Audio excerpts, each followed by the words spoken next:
আসসালামু আলাইকুম প্রিয় এইচএসসি 2025 ব্যাচ। আশা করি সকলে ভালো আছেন। আলহামদুলিল্লাহ, আল্লাহর রহমতে আমি বেশ ভালো আছি।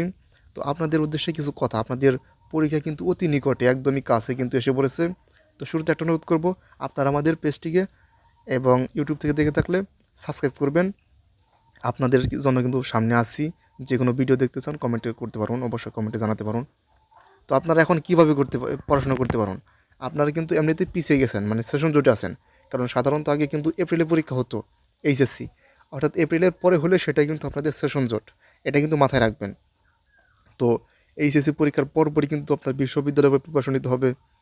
তো আপনার মনে রাখবেন, এইচএসসির যে পড়াগুলো, এই পড়াগুলোই কিন্তু আপনার অ্যাডমিশন টাইমে মোটামুটি 50 থেকে 60% কিন্তু কাভার দিবে, ঠিক আছে? অর্থাৎ চিন্তার কোনো কারণ নাই।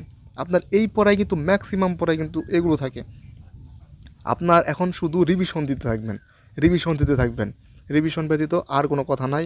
আর রুটিন তৈরি করবেন। রুটিন কীরকমভাবে তৈরি করবেন? অনেকেই আছে যে এক রুটিনে একদম 1 মাস নিতে চাই লিখে। না, আপনি প্রতিদিনই রুটিন করুন, অর্থাৎ প্রতিদিনই সকালবেলা রুটিন করুন। এই রুটিনে পড়াশোনা করুন। অর্থাৎ মানে আপনি একটা রুটিন করলেন, ওই রুটিনে ধরুন যে 8টা থেকে 9টার মধ্যে একটা পড়া দিলেন, ওই সময় আপনি প্রতিদিন বাজার যাচ্ছেন। তো আপনি তো ওই 8টা থেকে 9টার সময় যে সাবজেক্টটা দিয়েছেন, ওই সাবজেক্টটা তো আর পড়তে পারবেন না।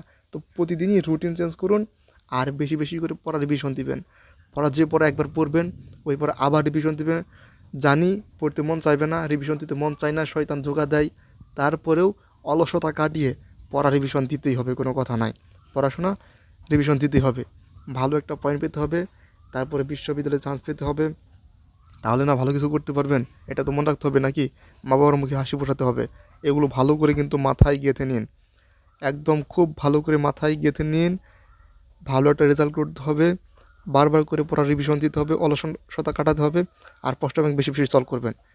তো এগুলো করলে ভালো একটা রেজাল্ট করতে পারবেন আশা করি।